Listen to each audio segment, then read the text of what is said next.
Hi there. How's it going?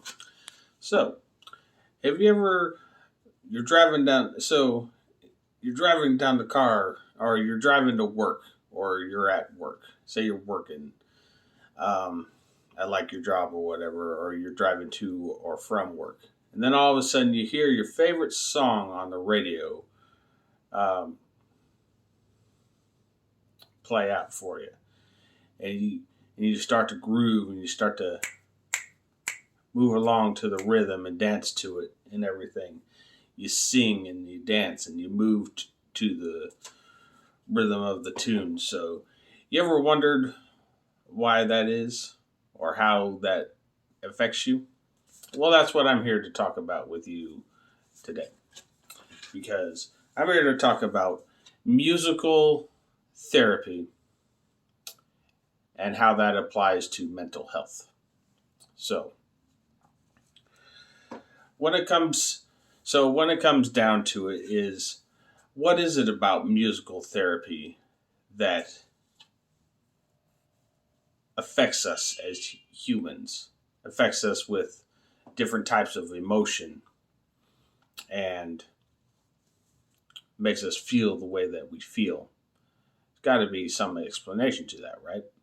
Well, I'm here to tell you that there is. There is some scientific facts that apply to this theory. So, what I'm going to talk about now is certain types of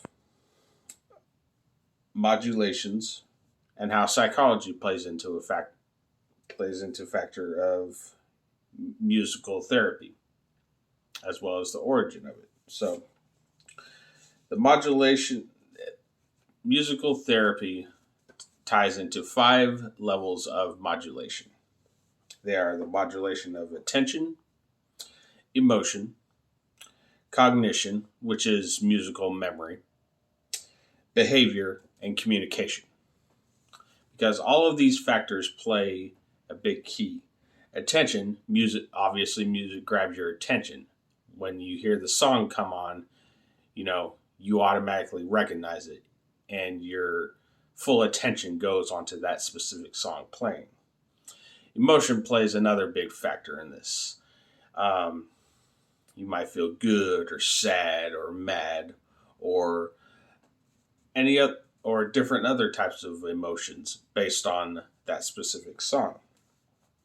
Now, cognition, like I said, musical memory. You can recall other times you either heard this song play for you over on the radio, or you might have gone to a concert and heard it live as well. Behavior comes from how we behave when we hear a certain type of music. So it's the way our body moves and communicates with it, or if we sing with our voice. And then obviously communication. Music is a big part of communication because a lot of people can relate to this.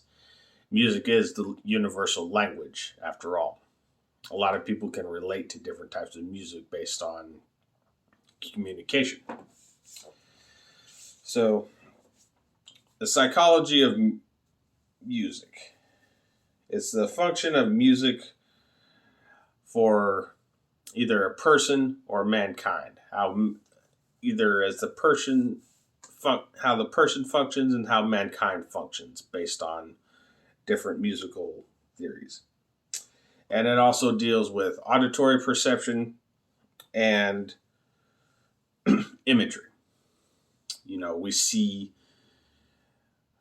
when the music plays in our minds, like we can visualize certain types of images or events that conspire when it comes to music.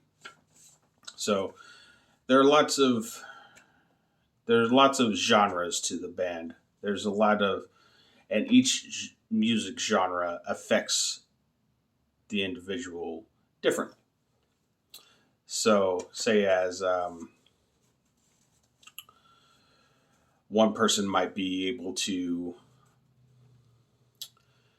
relate more to a specific genre than others do. So,